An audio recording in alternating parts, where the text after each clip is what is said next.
Thanks for watching. Don't forget to like, comment, share and subscribe to Mufti Tariq Masood, famous scholar. یونس علیہ السلام اپنی قوم کو تبلیغ کر رہے تھے. جب مایوس ہو گئے نا تو حضرت یونس کو لگا کہ اب ان پر عذاب آئے گا اور یہ ہلاک ہو جائیں گے, تو اللہ کے خوف سے بستی چھوڑ کر نکل گئے. اللہ کے علم میں یہ بات تھی کہ جب یہ قوم عذاب دیکھے گی تو توبہ کر لے گی. یہ قوم عذاب دیکھے گی تو کیا ہوگا؟ دوسری قومیں تو عذاب دیکھ کے بھی مذاق اڑاتی تھیں. قوم عاد نے کیا کہا تھا؟ پیغمبر نے کہا کہ یہ بادل ہیں جو پتھر برسائیں گے. انہوں نے کہا نا بادل پتھر تھوڑی, بارشیں ہوں گی, مزہ آئے گا, انجوائے کریں گے ہم. وہ کہہ رہے ہیں عذاب آ رہا ہے, وہ کہہ رہے نہیں. تو قرآن کہہ رہے صرف یونس علیہ السلام کی واحد قوم ایسی قوم ہے جس نے جب عذاب دیکھا تو فوراً اس نے کیا کر لی؟ توبہ. ابھی عذاب کا کوڑا برسا نہیں تھا, عقل مند لوگ تھے اور یہ ڈر گئے تھے کہ پیغمبر ہمارے درمیان نہیں ہے, کوئی اب مسئلہ نہ ہو جائے. تو اللہ نے ان سے عذاب کو دور کر لیا. پھر اللہ نے حضرت یونس کی گرفت کی کہ آپ میری پرمیشن کے بغیر بستی چھوڑ کر نکلے کیوں؟ تو پھر قرآن اپنے انداز میں ڈانٹ لگاتا ہے. تو اس کا یہ مطلب نہیں ہوتا کہ وہ نافرمان تھے یا واقعی اللہ کا ان پہ غضب ہوا, ایسا کچھ نہیں ہے. یہ اللہ کا جلال ہے نا, اللہ کا انداز, کلام کا انداز ہے. اللہ فرماتے ہیں یونس یہ سمجھے اللہ نقدر علیہ کہ ہم ان کو پکڑ ہی نہیں سکیں گے. حالانکہ یونس ہرگز ایسا نہیں سمجھے. اگر وہ ایسا سمجھتے تو وہ تو اسلام سے خارج ہو جاتے نا. لیکن عمل سے ایسا لگ رہا تھا گویا وہ یہ سمجھ رہے ہیں کہ ہم ان کو پکڑیں گے نہیں اس پہ. تو اس لیے علماء ان آیات کی تعویل کرتے ہیں دوسری آیات کی روشنی میں. یہ آیتیں اپنے ظاہر پر نہیں ہوتی. تو اللہ فرماتے ہیں پھر کیا ہوا؟ سمانگ لگانی پڑی. اور وہ کیسے؟ یونس علیہ السلام جب گئے نا تو کشتی میں وزن زیادہ ہو گیا اور کشتی ڈوبنے لگی. تو وہاں لوگوں نے کہا کہ کوئی شخص ہم میں ایسا ہے, کوئی غلام اپنے مولا کی پرمیشن کے بغیر بھاگا ہے تو قرآن اندازی ہوگی, جس کا نام آیا اس کو سمندر میں چھلانگ لگانی پڑے گی تاکہ دوسرے لوگ بچ جائیں. تو نام کس کا آیا؟ یونس علیہ السلام کا. کیا آزمائش ہے یار, ساری زندگی تبلیغ کی ہے بھائی. یعنی میں آج کل دینداروں کی بات کر رہا ہوں کہ جو نماز پڑھتے ہیں, روزہ رکھتے ہیں, کہتے ہیں یار ہم تو اتنے نیک لوگ ہیں, نہ کبھی. پرسوں کیا ہوا, میں آپ کو دلچسپ واقعہ سناؤں. میں کسی کام سے صدر کی طرف رات کو جا رہا ہوں 2 بجے. راستے میں ہوٹل میں ہم نے کہا کہ چلو کھانا کھاتے ہیں, بھوک بہت سخت لگ رہی تھی, کھانا نہیں کھایا ہوا تھا. تو ہوٹل میں جب میں بیٹھا تو ایک صاحب آئے, گھنٹہ انتظار کیا نا میرا انہوں نے کہ یار آپ کھانا کھاؤ تو میں نے آپ سے ایک سوال پوچھنا, اور بڑی عقیدت میں نے کہا چلو بیچارے اتنی دیر سے بیٹھے ہوئے ہیں, کھانا ہم نے تسلی سے کھایا, آ کے مجھ سے ملے, السلام علیکم. وعلیکم السلام, خیریت سے ہیں جی؟ الحمدللہ. بڑی خوشی ہوئی. میں نے کہا ماشاء اللہ. کہتے ہیں ایک سوال پوچھنا ہے آپ سے. یہ کوئی غیبت کی بات نہیں ہے, نہ کوئی اس میں ٹینشن کی بات ہے. مجھے کہنے لگے کہ میں ساری زندگی ایمانداری سے میں نے ملازمت کی ہے, کبھی کسی کا 1 روپیہ نہیں دبایا, لیکن میرے پاس اتنی غربت ہے کہ میرے پاس گھر جانے کا کرایہ بھی نہیں ہے. تو یہ ایماندار لوگوں کے ساتھ ایسا کیوں ہوتا ہے؟ اور مجھے اس سوال کا صحیح جواب چاہیے. میں نے کہا بھائی بعض دفعہ ہوتا ہے, اللہ کی طرف سے آزمائش ہوتی ہے, عموماً تو ایسا نہیں ہوتا. ایماندار لوگوں کے مال میں اللہ برکت دیتا ہے, لیکن کبھی کبھار اللہ کی طرف سے آزمائش بھی آتی ہے اور بے ایمان لوگ ترقی بھی کر جاتے ہیں. پھر میں نے مثال دی سابق صدر کی. میں نے کہا ایمانداری کا عالمی ریکارڈ قائم کیا ہے, مگر آپ دیکھو پیسہ ہے کہ آیا ہی چلا جا رہا ہے. آئے پوری اسٹیل میں 1 چمچ اسٹیل کا کھا سکتے ہیں آپ, ہیں بھائی؟ 1 چمچ ہم اسٹیل کا چبا نہیں سکتے, اور بعض لوگ پوری اسٹیل ملیں کھا گئے ہیں. تو میں نے کہا دیکھو یہ تو اللہ کی طرف سے. مجھے کہتے ہیں جواب درست نہیں ہے. کہتے ہیں آپ کے جواب سے میں بالکل بھی مطمئن نہیں ہوا.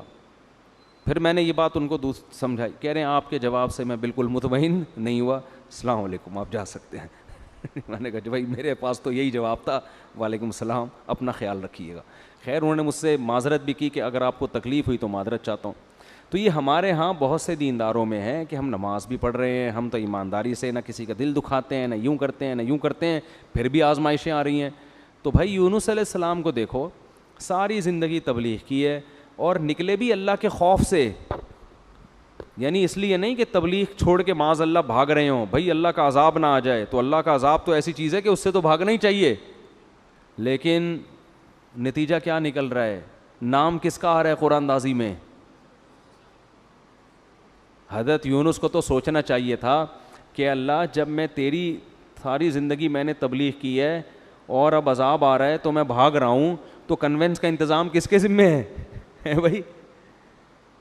اے اللہ کم از کم بائی روڈ کا انتظام کر دے, یا بائی ایئر کا انتظام کر دے, یا شپ کا کوئی انتظام کر دے. یہ انتظام تو تیرے ذمہ. اپنے کرایہ خرچ کر کے میں کشتی میں بیٹھ رہا ہوں اور وہ کشتی کیا ہو رہی ہے؟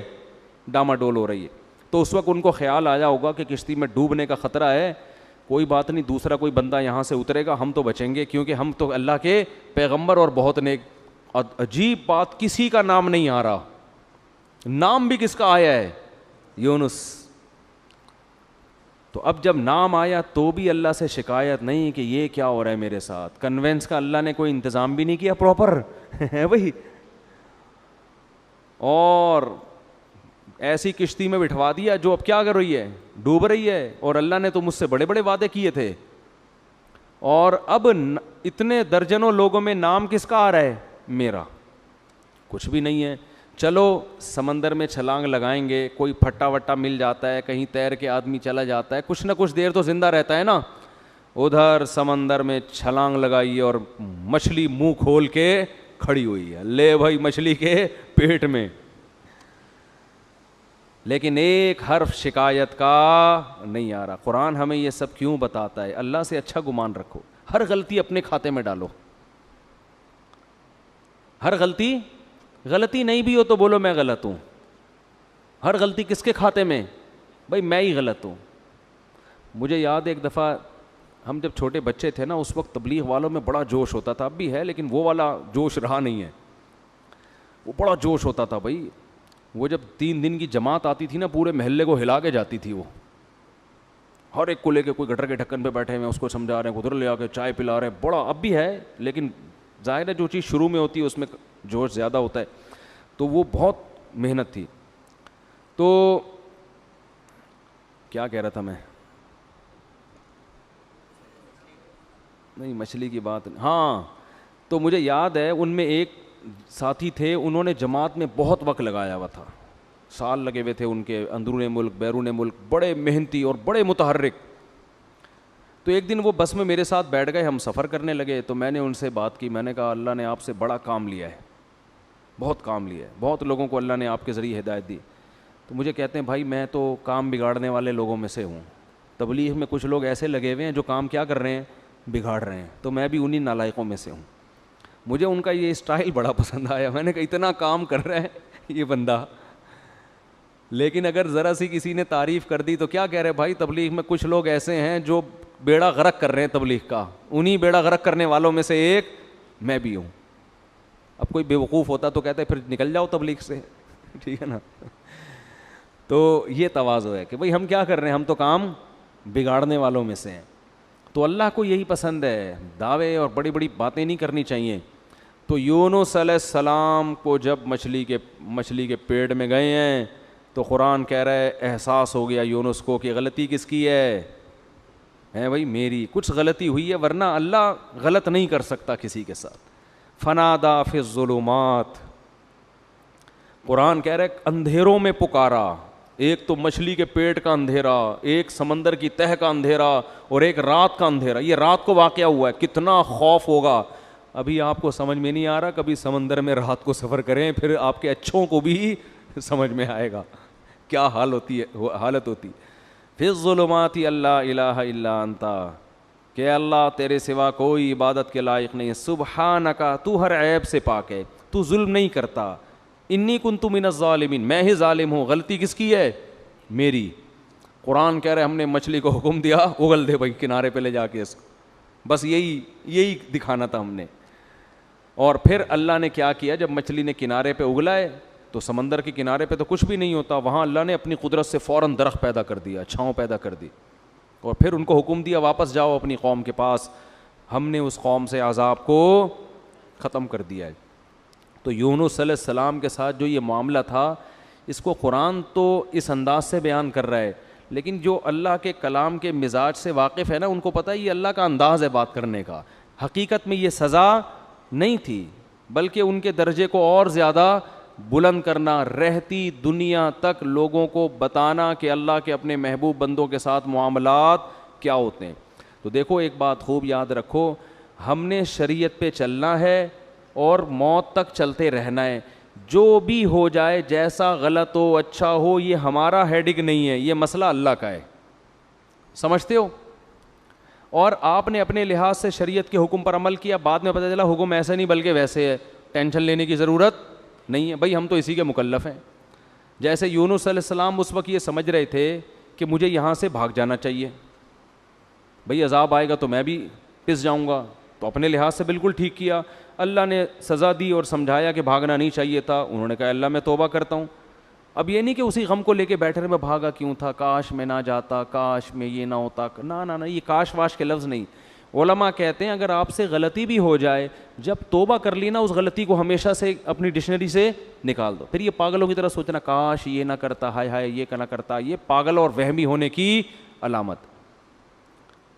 غلط ہو صحیح ہو, جو آپ کے سمجھ میں آ رہا تھا آپ نے اس وقت کیا. غزوہ احد میں دیکھو نا 70,000 شہید ہو گئے, تو یہ نہیں کہ صحابہ بیٹھ کے بار بار یہ سوچ کاش ہم مدینہ سے باہر نہ نکلتے, کاش مدینہ کے اندر رہتے, اس نے یہ بولا تھا, انہوں نے بولا تھا مدینہ سے باہر جاؤ, انہوں نے مروایا ہے, اس نے یوں کروایا ہے, یہ کروایا. قرآن کیا کہہ رہا ہے, فَإِذَا عَزَمْتَ فَتَوَكَّلْ عَلَى اللَّهِ. بھائی سوچ سمجھ کے ایک رائے قائم کی, اللہ پہ چھوڑ دو بس. اور دوبارہ بھی یہی ہوگا, مشورے اسی طرح سے ہوں گے. اور اگر مگر کا لفظ استعمال نہ کرو. کتنا صاف پابندی لگا دی نا, آگے بڑھو بس. تو اس میں نقصان ہو فائدہ ہو, کیونکہ اصل آخرت ہے, آخرت میں اللہ نوازے گا آپ کو. تو یونس علیہ السلام کو دوبارہ اللہ نے بھیجا.